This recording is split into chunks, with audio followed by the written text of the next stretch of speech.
各位听众朋友，大家好。那最近呢，就有人想要我推荐一两个政策，那作为大家在后续考试啊等等的时候呢，可以来使用哦。所以我最近呢一直在铺梗，有没有发现呢？铺什么梗呢？最近我开始做了一些台语的介绍的节目嘛。那底下呢，一定就会有人说：“哎呀，都听不懂，听不懂。”所以干嘛呢？在铺梗啊，铺梗给大家。今天呢，来跟大家介绍一个，也是目前很流行哦，但是呢。应该一般的课堂上课的时候比较少会谈到的一个政策，但也非常重要，叫做什么呢？叫做国家的语言政策啊。所以今天呢，就要跟大家补充这个政策，那顺便呢跟大家聊一聊，一路铺梗下来啊，为什么最近突然开始做这个行政学的台语节目？好，然后呢顺便说，如果有一些人你想要来学一下的话，也可以的，有一些资源来去推荐给大家。好，那今天我们要了解我们所谓的国家语言政策之前呢，还是要先来去了解一下，整个语言的发展啊。那基本上呢，在大概80-90年前呢，也没有到太久。基本上你如果家里还有阿祖还在的话，或你可能阿公老一点的话呢，你去问他们哦，在那个时候也没有到，还不到1世纪哦。台湾的主要的语言呢，根据日本那个时候的记录，那时候殖民统治嘛。主要是台语啊、客语啊，或者是原住民语哦，或者是那时候的国语叫做日语。中文啊，并不是普遍的语言，所以在战后其实有一票，日本殖民统治时期非常优秀的作家，非常的痛苦，因为他们要从头开始学所谓的中文。好了，那你就觉得，所以其实不到1世纪之前的台湾人不会讲中文的是多数，那怎么现在大家都在讲中文，那反而台语啊什么原住民语、客语的人比较少呢？那这个大家就知道嘛，在这个49年呢，所谓的中华民国政府从中国呢战败，然后呢跑到台湾来之后，那时候就这个冷战的局面，还有这个两岸呢，中华人民共和国和中华民国他们自己在中国那边打的这样子如火如荼，还把台湾也牵扯进去了，那就要形塑所谓台湾这边啊是中华民国高举自由中国的标志啊，号称要保护中华文化，对不对？好啦，那既然他们跑来了，所以就也强迫台湾人要来跟着他们一起说国语啊。那时候国语呢就不是日语了，是所谓的北京话。OK， 就是现在大家讲这个中文了。那讲就讲嘛，像日本殖民统治时期，殖民者也是要台湾人说日语嘛。但是那时候跟日本时期比较不一样的是，他除了去推说要台湾人说中文之外，那他进一步的透过政策的强硬的手段，管制型的政策，大家知道吗？来去禁止台湾人使用你自己的母语，不管是客语、原住民语，或者是呢，台语。所以这个学者的研究啊，在威权时期、戒严时期，或者所谓的国民党专政时期啊，对于母语或者是台湾岛上面多元语言的压迫，其实更胜于日本殖民统治时期的。那么也就是在这样子一个强力的政策，非常可怕。那短短的不到可以说大概半个世纪左右啊，就把整个岛上面的语言使用习惯完全做了一个大清洗。那在这样的一个情况，台湾人逐渐失去了使用母语的环境和机会了。那你说那就这样子，那不然怎么样？但是问题蛮严重的，为什么呢？因为语言是跟着生活的嘛，那生活是跟着你每天的日常当中会在展现出这个族群或这个时空背景底下的一个群体的文化。所以母语的消失啊，除了让你跟你自己的历史和文化产生断裂之外，我觉得举一个比较有感的例子，像那个宫崎骏的《神隐少女》里面呢，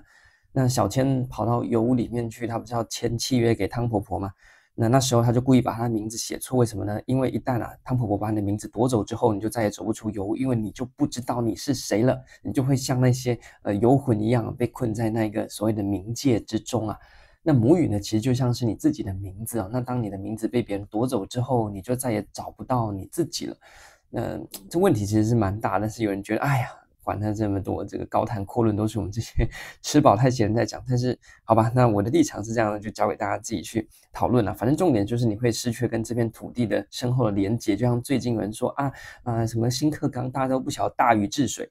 那请问你知道台湾的现代学历系统是谁做的吗？那如果你连台湾现代学历系统是谁做的，就是你活在的这块岛屿，你的过往你都这么不清楚，而且现在台湾学历系统的建立呢，也是大概在1个世纪之前呢。这么近的事情都不晓得，这边敢谈千年前的大禹治水的神话，那不是很离谱吗？好了，所以这是背景了。那在长期的这样的一个管制性的威权高压政策之下，让台湾的多元语言发展受到非常严重的破坏。因此呢，这就是目前国家语言政策的一个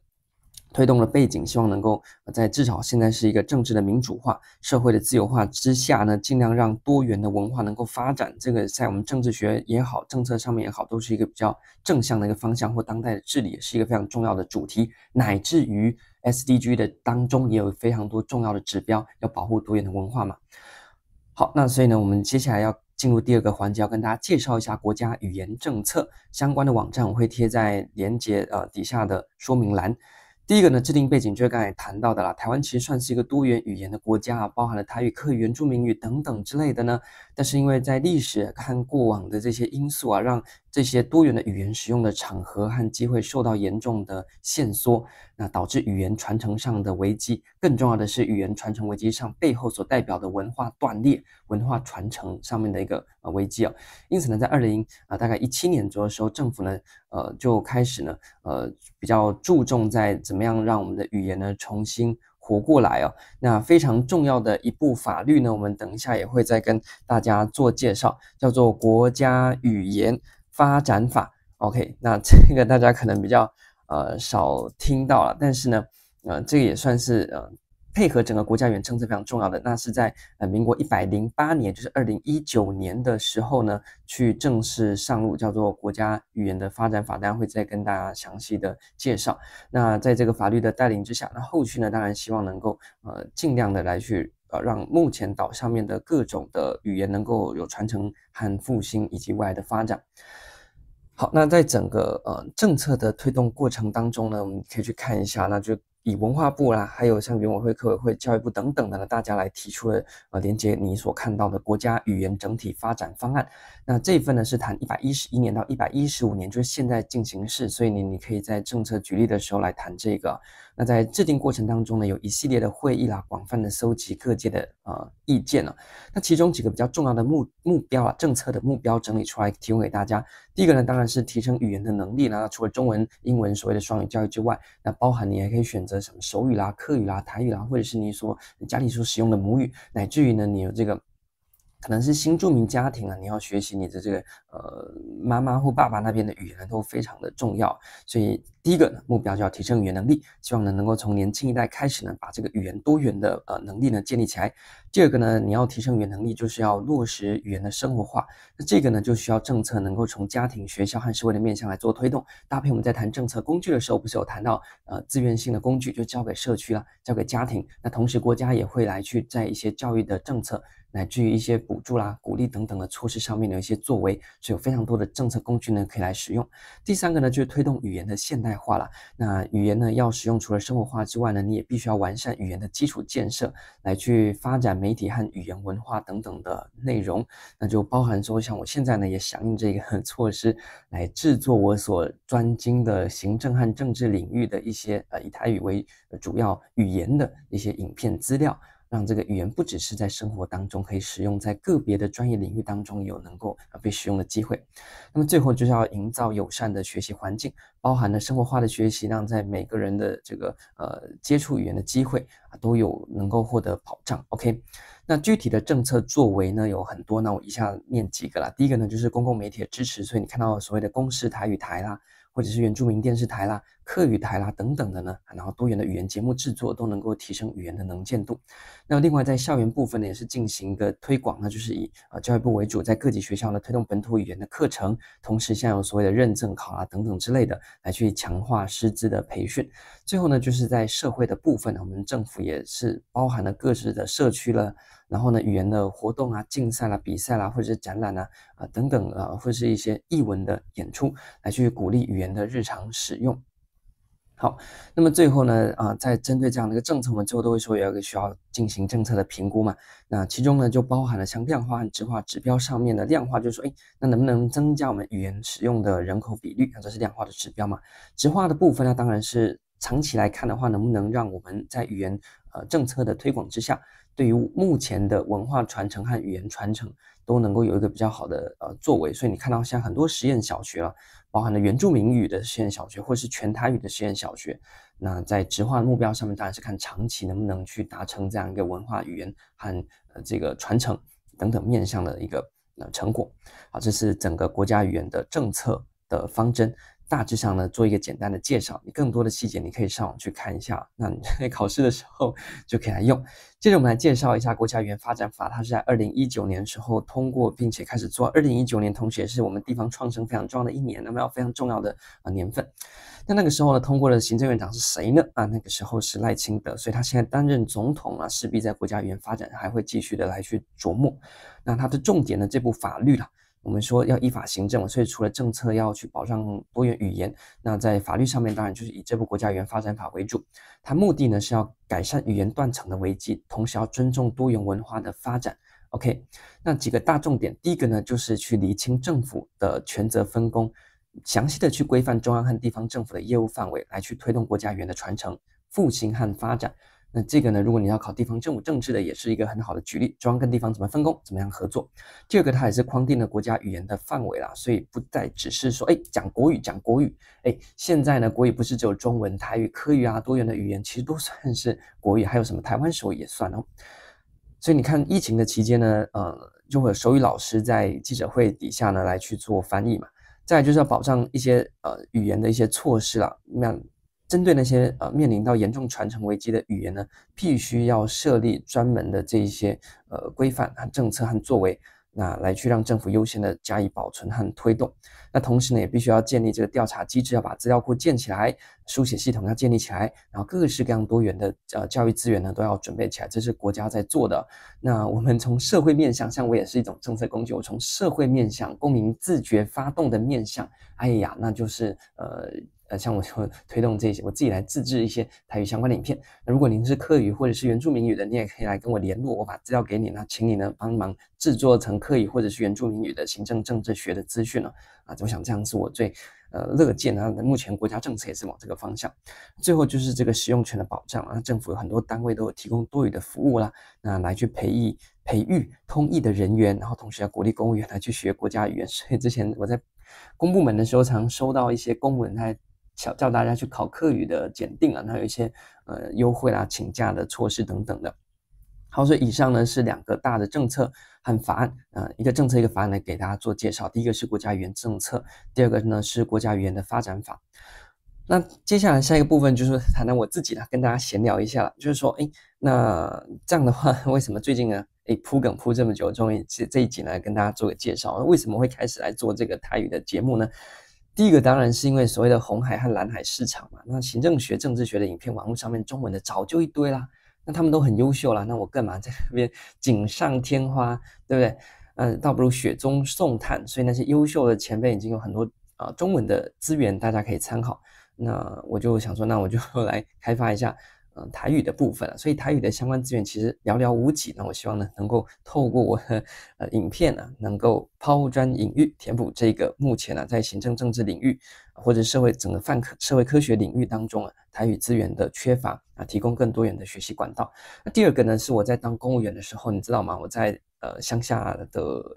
地方政府单位。那个时候那一年是我整个台语完全大爆发的时候，原本当然是听得懂但是很少在讲，尤其在台北念书之后，那我在政府部门，尤其是地方政府了服务的那一年，哇，阿公阿嬷大家都在讲台语，大家都在说台语，你不会说台语的话阿公阿嬷都会露出怎么讲呢？很失望的表情，因为他需要来服务，你要服务他，你要跟他讲他听得懂的语言嘛。那当然我是在这个以台语为主那可能你在客语庄服务，或者在原住民的地区部落服务，那你当然需要不同的语言。只是跟你讲说，现在考上公务员要准备英文和国语，对不对？但是你当公务员之后，其实真的重要的反而是像台语、客语或原住民语的这些语言呢。所以呢，就我自身担任公务员的经验来讲，能够用台语来跟民众做互动那其实是非常的实用，而且非常重要，所以非常推荐大家呢要去使用。说我要去中央政府那个民众会管理中央的地方，中央政府也要服务民众嘛，所以非常鼓励大家来一起学学，不一定要台语啊，你会学客语啊，你会学原住民，我觉得都非常好。像我之前去上过这个部落大学，学过一点点的布农族语啊，因为我之前常去爬山。确实，这布农族语就是山的语言，所以你要是不懂布农族语去爬山，其实没办法跟山沟通啊。这我自己的感受，所以那时候我有学过一点点布农族语。之前到兰屿啊，我去我会到绿岛最远就是因为我那一年先去了兰屿，然后后来呢再去绿岛。那时候到兰屿，我也先学了一点点的达悟族语，因为你如果不懂语言的话，你基本上没办法跟你所在的那个土地沟通啊。那我想台湾的语言啊，应该是台语啊、客语等等的为主啊。你要学会这些语言，才有办法跟土地沟通好。那实用导向上还是你担任公务员，这很重要了。那第三个呢，就是我之前有考过教育部的台语检定啊，是中高级啦。但是讲起来是有点汗颜，为什么呢？虽然通过中高级检定，但是呢，其实讲的还蛮烂的。因为在台北念书念久了，听是听得懂，但是呢，就比较不会讲。所以你听我台语的影片，其实讲的蛮烂。但是呢，不要因为烂就不要讲，烂就多练，对不对？我们洪总讲的嘛，烂就给他多练，多讲就不会烂了。你越不练啊，越不讲就越烂。好像有人说，申论题呢写得很烂，那你就多写就进步了嘛。你烂你就怕你就不敢写，那当然就更烂。所以我承认我的台语呢，的确没有讲得很好，所以呢要多练习。所以不吝请大家呢给我指教了。像之前有人说契约的台语我就念错了嘛，哎呀，那我就很感谢你给我这个建议，多讲才会进步啦。好啦，所以呢，虽然之前1年在公部门的经验啊，确实有把台语练起来，但是呢，最近呢，又比较少这个练习的机会，所以我希望呢，也是边做节目啦，然后呢，边强迫自己要来讲台语啊，然后呢，来去提升我自己的能力。当然有一些不错的台语读本，等下一个环节来介绍给大家。那最后呢，就是在国家语言政策之下呢，不要都靠国家了。这语言除了生活之外呢，它特别强调应该要深入到专业领域了。所以你如果是可能理工啊、电机啊等等，像我印象很深刻是杨维哲教授，他是我们一中的学长，在台大数学系最早用台语在教微积分啊，我就非常的崇拜他。所以我现在想说，那既然我现在本身在教行政学和政治学等等之类的学科，那是不是我也可以用台语来上？响应国家的政策，我们在谈政策工具就不只有国家的角色嘛，现在都是要国家跟公民社会来去做协力啊。那我们上课是这样跟大家讲，结果我作为一个公民，我上课在那边打嘴炮跟大家讲归讲，很没说服力，所以我自己身体力行了，来在语言政策上面呢，就民间的地方来尽一份心力啊，或多或少，反正呢，总是呢也算是这个一环了。好了，最后呢，就如果你有兴趣来学台语的话呢，有一些不错的资源可以推荐给大家。第一个呢，公视台语台啊，最近做很多很棒的节目啊，新闻啊、戏剧啦，或者是一些台语的教学的影片都很棒啊。那 Podcast 上面呢，包含像这个有一个专门讲鹿港腔、鹿港腔的，叫做阿凯亚吉西亚啊。那我听这个节目呢，蛮亲切的，嘿嘿，因为我们是住海线，讲海口腔跟鹿港腔有一些像，有一些不一样。但是呢，至少听起来蛮舒服。那除了这个阿凯亚吉西亚之外呢，其他很多在 Podcast 上面呢有非常多这个台语的很棒的 Podcast 的节目，像什么台湾人台湾书啊、偷岛林跟尹亚辉啊，或者是这个温酒团啊等等之类的，我也会把它贴在底下呢。你有兴趣呢，也可以去参考。像我之前在南北奔波赶课的时候，高铁上呢摇摇晃晃，我都在听这些 Podcast 来练习一下。好啦，所以这是 Podcast 的资源的部分了。那其他的话呢，还有像是 YouTube 上面有一些不错的卡通啊，像以前有花田一路的台语版嘛，对不对？或者是有人喜欢看这些8点档的节目啊，看早期的，现在的8点档有些台语讲不伦不类。早期什么亲家卖给搞哈，飞龙在天、黄金摩天轮、台湾霹雳火，都不错看。或者是呢，我之前大学的时候干嘛呢？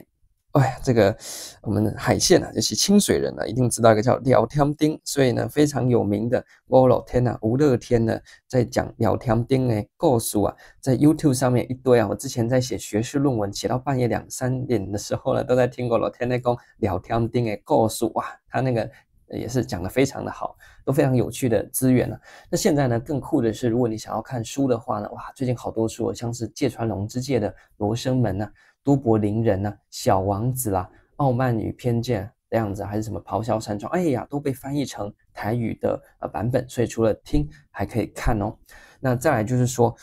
像这个一些比较知名的前辈，像胡长松老师呢，他有一些什么枪声啊、灯塔下啦，那些都是经典的读物呢，也非常推荐大家，如果你想看的话啦。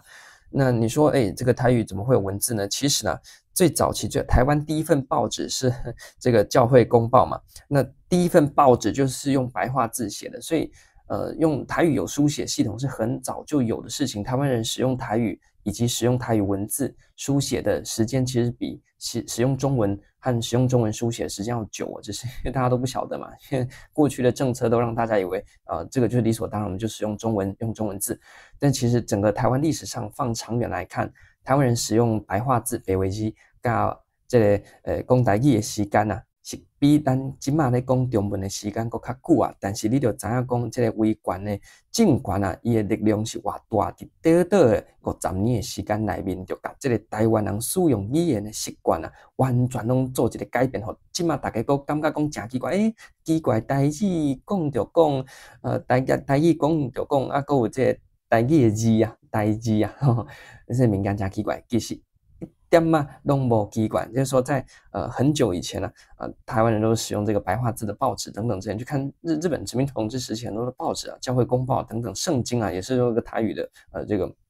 文字好了这个是有点扯远了所以非常多的资源那一样会贴在底下给大家参考。最后呢，就是要鼓励不同的多元的语言的使用者，不管是客语、原住民语啦、台语啦，或者是你是这个新住民家庭，你有这个可能你有这个其他的语言，我觉得都非常的好。那希望呢，呼吁大家一起来加入这个多元语言的行列，因为呢，语言呢是文化的载体啦，承载着整个土地的社群上面集体的记忆。那是我们跟历史和土地连结非常重要的一个关键如果呢你有兴趣做客语的行政学或政治学或者是原住民语的行政学政治学影片，拜托私讯我，我会无偿提供所有资讯，拜托你把它录成客语版、原住民语版，让我们的行政和社会科学类科也能够深入到不同的语言使用者。OK， 好，这是我的期望，因为我对目前的社会科学界蛮失望的，因为你就知道嘛，威权时期像这种社会科学、政治学非常敏感的领域一定呢是被这个威权者掌握的死死的，所以现在呢，不得不说这个威权党国遗绪呢，在我们国内的政治学界呢还是非常浓厚啦，那推这个就非常的不容易。好了，所以就感谢大家今天的收听，有跟大家介绍了一个政策、一个法律，那同时也聊聊我自己在推动台语节目的这个环节，没有说我讲的多好，讲的很烂，烂才要多练。那有非常多的已经上架的影片呢，大家可以参考。那也希望大家共同来响应我们多元语言的政策，让我们透过语言更加认识自己的土地过往，还有自己的文化。知道自己是谁，就能像小千一样，最后呢，终于走出那个有那个冥界回到他该去的那个地方。而且呢，你看那个电影的前后在这一趟过程当中，自我追寻的过程，最后呢，重新回到所谓的人间，或者回到他老爸老妈身边，还是变得非常的自信，不再是一开始畏畏缩缩这样子一个非常胆小的小女孩的一个形象。这一集呢，就跟大家聊到这边希望呢这些的政策的补充，还有一些资源的介绍呢，对大家是有帮助的。咱做伙来讲台语，也是讲你家己的语言。OK， 找到语言，才会使找到咱家己的历史甲文化，最后才会使了解讲咱到底是啥台湾人，是啥物款的人安尼。好，咱这回就到这。最后呢，敬祝大家身体健康，万事如意，阖家平安，大赚钱。我们下一集再继续跟大家讨论有趣的政策和聊聊天